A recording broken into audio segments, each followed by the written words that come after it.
तो इस लेक्चर में हम लोग करंट इलेक्ट्रिसिटी का ये थर्ड लेक्चर है और इसमें एनसीईआरटी का पेज नंबर 106 पे जो एक्सप्लेनेशन है वो यहाँ पे कंप्लीट करने वाले हैं।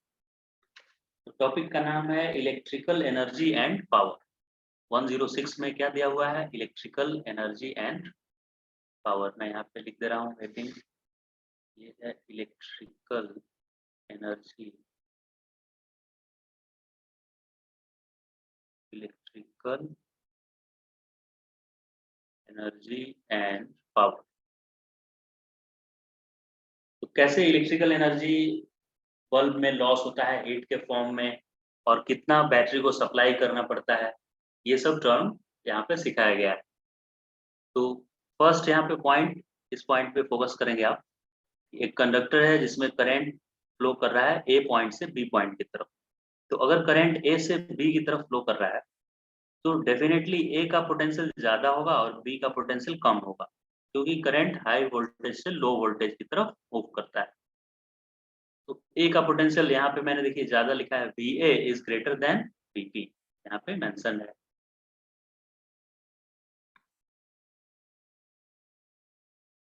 ओके, फिर ए से बी ये चार्ज मैंने बनाया है, यहाँ पे क्यू चार्ज लिख दीजिए, कैपिटल क्यू चार्ज ये है जो कि मूव कर रहा है पॉइंट ए से लेकर पॉइंट बी की तरफ मूव कर रहा है ये चार्ज। क्लियर इतना? अब नेक्स्ट पॉइंट है work done to move this charge from point A to B. A to B जाने में वर्क डन का फॉर्मूला याद होगा अगर, तो ऐसा लिखते हैं Q into V B minus P A. ऐसा वर्क डन का फॉर्मूला होता है ए से बी तक जाने। Potential energy of Q at A, अगर एक क्यू चार्ज को ए पॉइंट पे आप रखे तो उसका पोटेंशियल एनर्जी कितना होगा? क्यू इंटू वी ए, उस पॉइंट का पोटेंशियल। वैसे ही क्यू चार्ज को बी पे अगर रखा हुआ रहेगा, इस क्यू चार्ज को पॉइंट बी पे, तो उसकी एनर्जी होगी क्यू इंटू वी बी, इतनी एनर्जी होगी। अब ए से बी आने में पोटेंशियल के डायरेक्शन में ऐसे मूव कर रहे हैं, तो ऑब्वियसली इलेक्ट्रिक फील्ड का डायरेक्शन किधर होता है? जिधर पोटेंशियल कम होता है। तो इलेक्ट्रिक फील्ड भी ए से बी की तरफ ही है, इलेक्ट्रिक फील्ड भी किधर है? ए से बी की तरफ। तो इलेक्ट्रिक फील्ड के डायरेक्शन में आप मूव करेंगे तो पोटेंशियल डिक्रीज कर रहा है यहाँ पे। तो चेंज इन पोटेंशियल जब मैं निकालूंगा डेल्टा यू, तो आपका फाइनल पोटेंशियल यू एफ कम हो जाएगा और इनिशियल पोटेंशियल यू आई ज्यादा था, तो इसका सब्ट्रैक्शन नेगेटिव आएगा। तो Q V B minus Q V A, ये क्या है? क्यू वी बी है बी पॉइंट का पोटेंशियल एनर्जी, और क्यू वी ए है ए पॉइंट का पोटेंशियल एनर्जी, और ओनली वी ए क्या था? Potential at A. तो इसका एनर्जी का डिफरेंस डेल्टा यू आएगा। मतलब अगर क्यू चार्ज ए से बी आ जाए तो उसकी एनर्जी में कितने चेंज आएगी? तो कितना चेंज आएगा उसकी एनर्जी में? Delta U. और वो डेल्टा यू किसके बराबर है? Q into V B minus V A. Q equal to I T होता है, करंट इंटू डेल्टा टी। यानी अगर इस ए बी वायर में आई करंट है, ए बी वायर में कितना करंट है? आई। तो I current A B wire में रहने से उसमें चार्ज कितना फ्लो करेगा delta T time? I delta T, Q equal to I T होता है ना, Q equal to I T. तो I delta T charge flow करेगा। तो आई डेल्टा टी इस क्यू का वैल्यू है, और ब्रैकेट में क्या आ गया है? V B minus V A. अब ये पोटेंशियल एनर्जी निगेटिव है क्योंकि V B minus V A खुद निगेटिव आने वाला है। तो यहाँ वी जो वोल्टेज लिखा हूं मैं, उसको पॉजिटिव वैल्यू मैंने लिखा है, यानी V A minus V B है। ओनली वी किसके लिए लिखा जाता है? High voltage minus low voltage के लिए। लेकिन यहाँ तो लो माइनस आई है, इसलिए एक माइनस यहाँ लगाया हुआ है, माइनस। तो minus I D T into voltage, voltage मतलब पोटेंशियल डिफरेंस। अब ये पोटेंशियल एनर्जी में चेंज काइनेटिक एनर्जी में गेन होगा, क्योंकि एनर्जी कंजर्व है।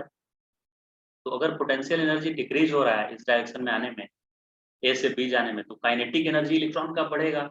वैसे भी इलेक्ट्रॉन इलेक्ट्रिक फील्ड के डायरेक्शन में इलेक्ट्रॉन एक्सेलरेट करना चाहता है। तो जब इलेक्ट्रिक फील्ड के डायरेक्शन में इलेक्ट्रॉन मूव कर रहा होगा, जैसा कि इसमें देख सकते हैं आप यहाँ इस फिगर में, जब इलेक्ट्रॉन मूव कर रहा है ऐसे इलेक्ट्रिक फील्ड के डायरेक्शन में, तो ये एक्सेलरेट करने की कोशिश करेगा।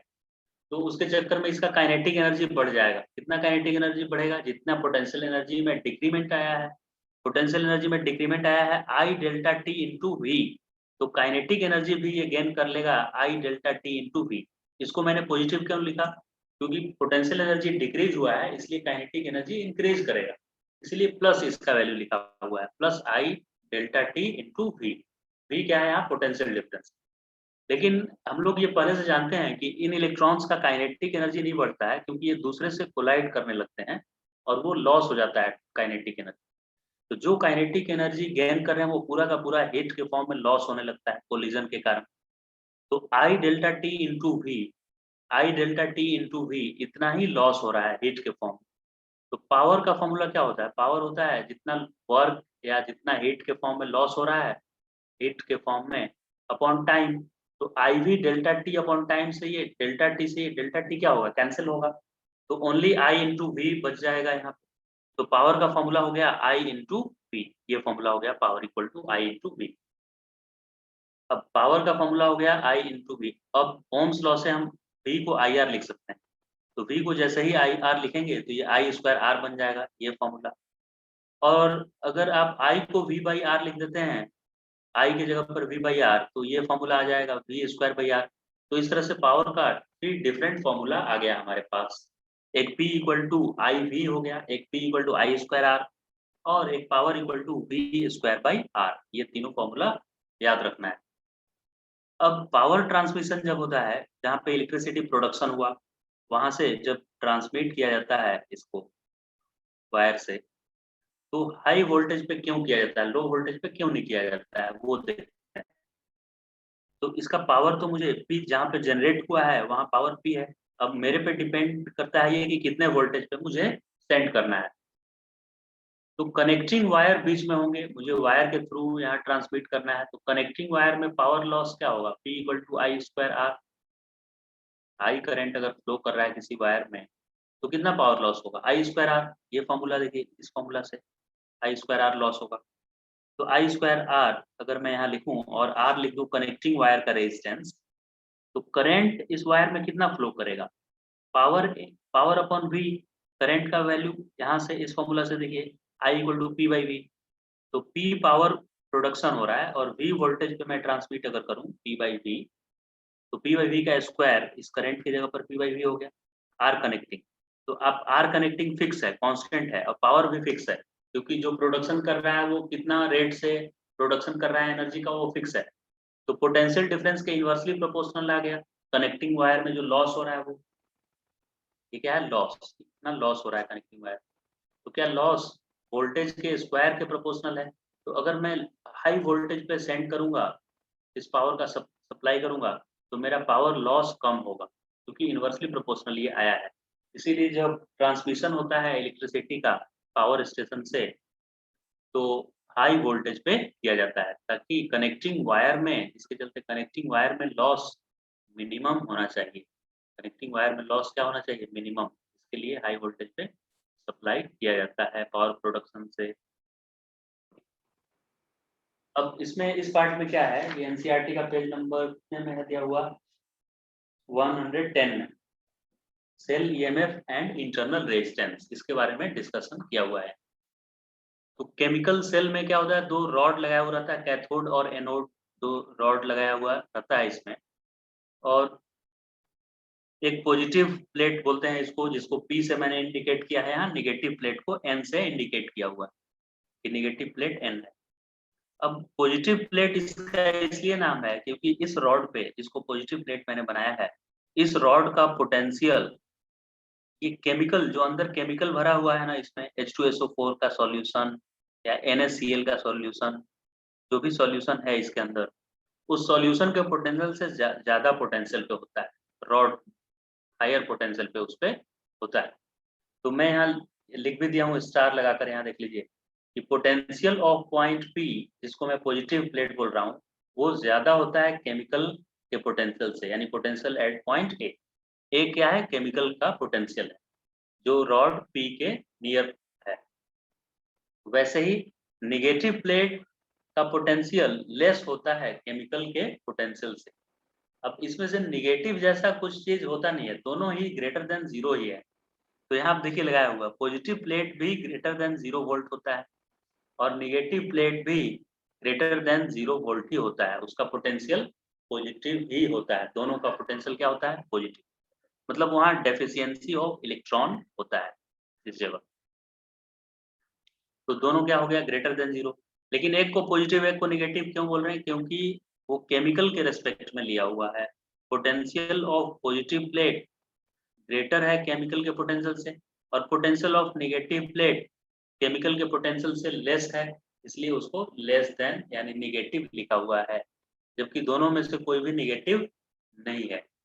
अब V प्लस क्या लिखा हुआ है? Potential difference between rod P and solution. ये P और सॉल्यूशन के बीच के पोटेंशियल डिफरेंस को V प्लस से हम इंडिकेट करेंगे। और रॉड N मतलब जिसको नेगेटिव टर्मिनल बोला गया है, और केमिकल के पोटेंशियल डिफरेंस को V माइनस से लिखा हुआ है, potential difference between rod N and solution. अब इक्वेशन कैसे बनेगा? मुझे डिफरेंस चाहिए P और N के बीच का पोटेंशियल डिफरेंस। अगर सर्किट में I करंट फ्लो कर रहा है तो बाहर के सर्किट में करंट तो P से N की तरफ फ्लो करता है, ऐसे इस डायरेक्शन में, लेकिन अंदर सर्किट में केमिकल के अंदर N से P की तरफ करंट फ्लो कर रहा होता है, N से P। तो पोटेंशियल डिफरेंस P से लेकर N तक, potential difference from P to N कैसे निकाला जाएगा? Potential difference from P to N, तो फ्रॉम P टू N के लिए फ्रॉम P टू A पहले निकालेंगे, P टू A का पोटेंशियल डिफरेंस, फिर A से B का पोटेंशियल डिफरेंस, तब जाकर B से N का निकालेंगे, B से N। ऐसा करते ही मुझे P से N का पोटेंशियल डिफरेंस मिल जाएगा। तो A से B का पोटेंशियल डिफरेंस क्या है? वो V प्लस है। देखिए मैंने लिखा है कि पॉजिटिव प्लेट और सॉल्यूशन के बीच का पोटेंशियल डिफरेंस को V प्लस लिखना है, इसको मैं V प्लस लिखा हूँ।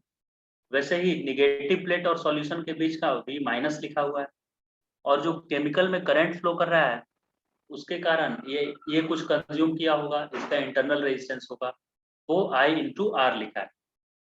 इसको मैंने माइनस IR क्यों लिख दिया? क्योंकि ये दोनों में साइन कन्वेंशन क्या यूज किया है? हाई वोल्टेज से लो वोल्टेज जाने पे पॉजिटिव और लो से हाई जाने पे निगेटिव। इसका उल्टा भी साइन कन्वेंशन ले सकते हैं आप, लेकिन यहाँ पे एनसीईआरटी में ये साइन कन्वेंशन फॉलो किया है। तो P टू A के लिए देखिए, P टू A जब मैंने लिखा है ना, तो P हाई था A लो था, तो उसको प्लस लिखा है V प्लस, और यहाँ पॉजिटिव लगाकर, और V माइनस यहाँ पे क्यों लिखे हैं? V माइनस किसके लिए लिखा हुआ है? ये B से लेकर केमिकल से और N तक आने में, केमिकल टू N, तो केमिकल टू N में ये लो था और ये क्या था? ये लो पोटेंशियल पे था और ये हाई पोटेंशियल पे था। तो इसको क्या लिखा हुआ है? इसको भी लिखा हुआ है पॉजिटिव, मतलब इस केमिकल के रेस्पेक्ट में ये हायर पोटेंशियल पे है और ये लोअर पोटेंशियल पे है with respect to chemical. Chemical के रेस्पेक्ट में कौन हायर पोटेंशियल पे था? ये हायर पे था और केमिकल लोअर पे था। और इसके रेस्पेक्ट में क्या है? केमिकल ही हायर पे है और ये लोअर पे। खुद बैटरी किस पे है? लोअर पे। तो इस बार केमिकल टू बैटरी गए हैं, तो इसको भी प्लस लिखेंगे। और I इंटू आर माइनस क्यों है? क्योंकि करंट फ्लो कर रहा है N टू P की तरफ और हम चल रहे हैं P से N की तरफ, इसलिए I इंटू आर निगेटिव है। तो V प्लस और V माइनस और माइनस IR, ये टोटल पोटेंशियल डिफरेंस देगा रॉड के एंड के बीच, दोनों रॉड के एंड के बीच का पोटेंशियल डिफरेंस इतना आएगा। क्लियर? अब फिर से मैं यहाँ पे क्लियर कर रहा हूँ, यहाँ पे देखिएगा रॉड का पोटेंशियल जो P लिखा हुआ है उसका केमिकल यानी सॉल्यूशन से ज्यादा पोटेंशियल होता है इसका, लेकिन इधर आप देखेंगे तो सॉल्यूशन से इसका पोटेंशियल कम होता है, ये ज्यादा पोटेंशियल पे हो जाता है, इसीलिए इसको निगेटिव प्लेट बोला गया है। तो आप मूव करके देखिए, पॉजिटिव से निगेटिव मूव कीजिए, तो पहले हाई वोल्टेज से लो वोल्टेज गए ना, पॉजिटिव से निगेटिव आते समय, और फिर केमिकल टू रॉड जाएंगे निगेटिव रॉड, तो फिर से हाई वोल्टेज से लो जाएंगे, क्योंकि इस बार ये केमिकल हायर पोटेंशियल पे है और rod negative rod lower potential पे है केमिकल के रेस्पेक्ट में, राइट? तो इस तरह से हम ये V टोटल पोटेंशियल डिफरेंस हमने लिख दिया V plus plus V minus minus IR। अब ये एक्सटर्नल सर्किट में एक बल्ब लगाया हुआ है जिसका रेजिस्टेंस कैपिटल R, तो ये खुद पोटेंशियल डिफरेंस कितना दे देगा? I इंटू आर, ये पोटेंशियल डिफरेंस दे देगा। और अभी अभी मुझे पोटेंशियल डिफरेंस मिला है EMF माइनस IR, इतना पोटेंशियल डिफरेंस आया है मेरा EMF माइनस IR। ये दोनों क्या है? EMF के इक्वल है इन दोनों का सम, क्योंकि जब करंट फ्लो नहीं करेगा तो ये लॉस नहीं होगा, तो EMF माइनस IR। तो इन दोनों को इक्वेट करते ही मुझे I इक्वल टू क्या आ गया? E upon R plus R. ये क्या है यहाँ? EMF, और R है एक्सटर्नल रेजिस्टेंस और स्मॉल r है internal resistance, internal resistance small R हो गया इंटरनल रेजिस्टेंस। तो अब इसके बाद हम लोग एनसीईआरटी का एक क्वेश्चन कर रहे हैं। ये एग्जाम्पल 3.5 है, 3.19 फिगर, पेज नंबर 112। क्या है इस क्वेश्चन में एनसीईआरटी में? A network of resistors is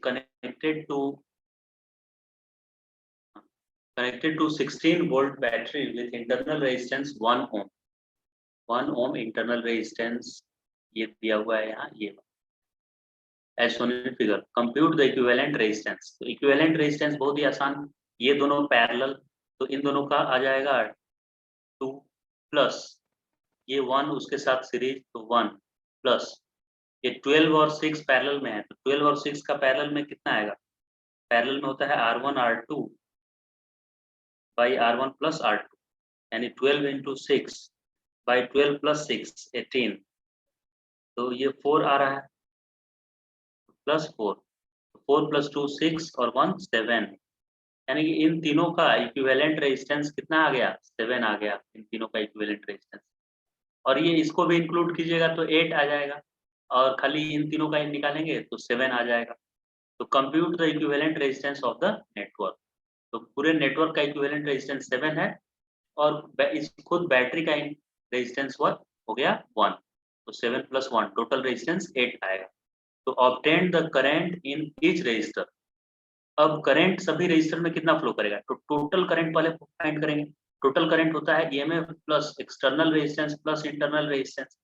तो ईएमएफ 16 और एक्सटर्नल वाला 7 था और इंटरनल रेजिस्टेंस 1, तो 16 प्लस 8, 7 प्लस 1 8 हो गया, 16 अपॉन 8, तो 2 एम्पियर, यानी ये सेल 2 एम्पियर करंट सप्लाई करेगा। इधर कितना एम्पियर सप्लाई करेगा? 2 एम्पियर का करंट सप्लाई कर देगा ये सेल। अब ये 2 कैसे डिवाइड होगा करंट, ये देखिए। तो 2 एम्पियर में से ये 4 और 4 इक्वल है, तो क्या दोनों में 1 एम्पियर चला जाएगा? यहाँ भी 1 एम्पियर और यहाँ भी क्या क्या चला जाएगा? 1 एम्पियर, दोनों में 1 एम्पियर करंट चला गया, राइट। अब ये 1 1 ऐड होकर फिर से इधर से 2 एम्पियर करंट निकल जाएगा, फिर से 2 एम्पियर, तो 2 मूव किया इधर 2 एम्पियर करंट। अब फिर से इसके पास दो रास्ते मिले।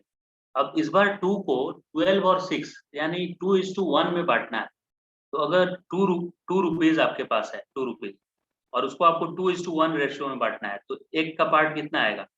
तो 2 इंटू एक 2/3 आएगा, और एक आएगा 2 इंटू 1/3, यानी एक को मिलेगा 2/3 और दूसरे को मिलेगा 4/3, है कि नहीं? तो ज्यादा किसको मिलेगा? जिसका रेजिस्टेंस कम होगा।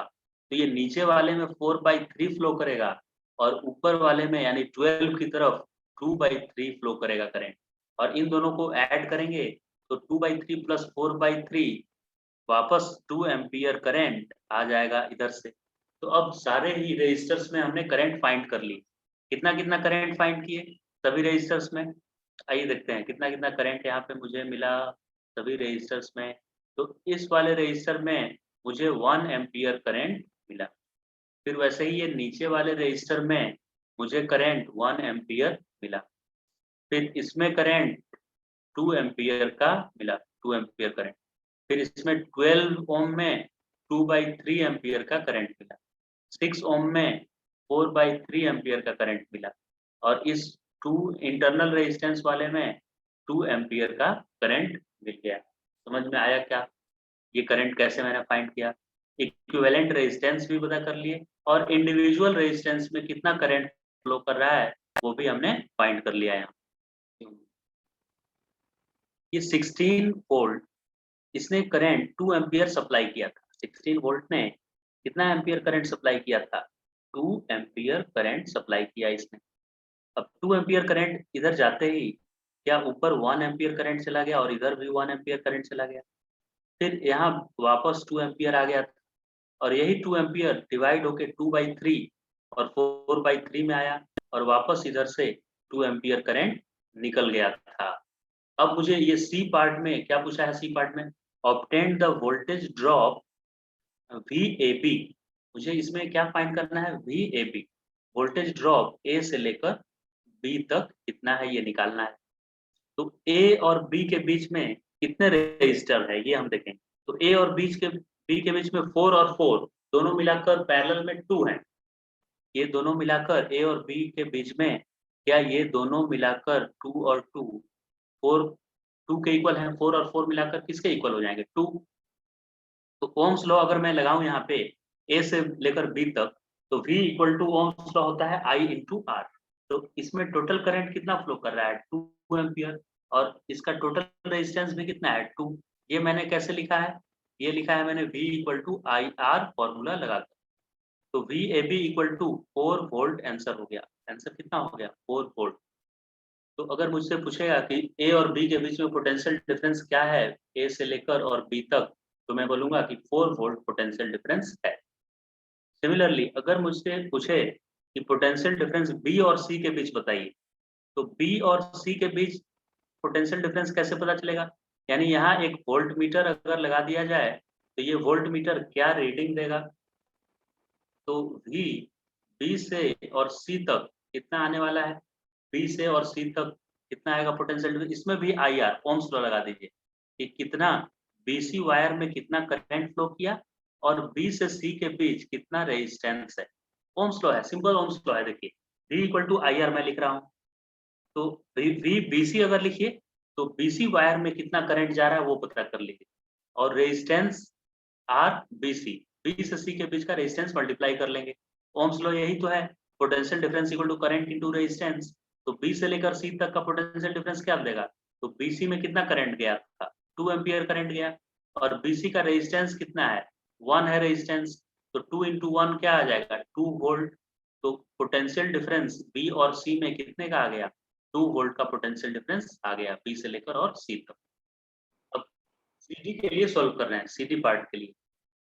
तो सीडी में अगर हम लोग ध्यान से देखें तो वेलोसिटी, वेलोसिटी नहीं, क्या बोल रहे हैं, पोटेंशियल डिफरेंस, सी से डी तक का पोटेंशियल डिफरेंस क्या आएगा?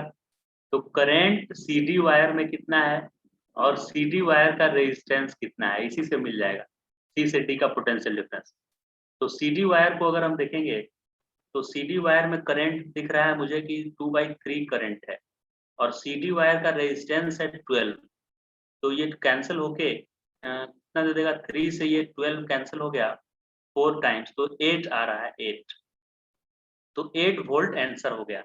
अब इसको नीचे से भी आप सॉल्व कर सकते थे, मतलब 6 की तरफ से। 6 की तरफ से करते तो क्या आता? VCD, वी VCD आता ICD, नीचे से कर रहे हैं ना, 6 ओम वाले में से कर रहे हैं हम, इनटू रेजिस्टेंस ऑफ CD। तो नीचे करंट गया है 4/3 और नीचे वाले का रेजिस्टेंस है 6। तो इसको 3 से 2 गया तो फिर से देखिए 8 आया, और दोनों सेम आना भी चाहिए था 8। क्यों सेम आना चाहिए था? क्योंकि ये दोनों पैरेलल में है। तो पैरेलल में तो पोटेंशियल डिफरेंस सेम होता है, इक्वल होता है। पैरेलल में पोटेंशियल डिफरेंस क्या होता है? इक्वल। तो इसीलिए ये इक्वल आ गया है दोनों। क्लियर है ये सब पोटेंशियल डिफरेंस? तो इस तरह से हम लोग इस क्वेश्चन का हमने सॉल्यूशन किया। अब देखते हैं इसके सॉल्यूशन में आंसर्स कैसे दिए हुए हैं। ये आंसर ये वही है, देखिए 2 वोल्ट 8 वोल्ट देखिए दिया हुआ है। 8 वोल्ट सीडी में कितना आंसर दिया हुआ है? 8 वोल्ट है ना सीडी का पोटेंशियल डिफरेंस, और बीसी का पोटेंशियल डिफरेंस 2 वोल्ट है, और एबी का 4 वोल्ट है, और हमारा भी इतना ही पोटेंशियल डिफरेंस आया है। अब नेक्स्ट टॉपिक इसका हम लोग अभी करने वाले हैं, कॉम्बिनेशन ऑफ सेल। तो इस लेक्चर में हम लोग यहीं तक रखेंगे, इस न्यूमेरिकल के साथ ही इस लेक्चर को खत्म करेंगे हम लोग 3.5 करने के बाद। और नेक्स्ट लेक्चर में 3.12 यानी cells in series and parallel, ये नेक्स्ट लेक्चर में हम लोग स्टार्ट करेंगे।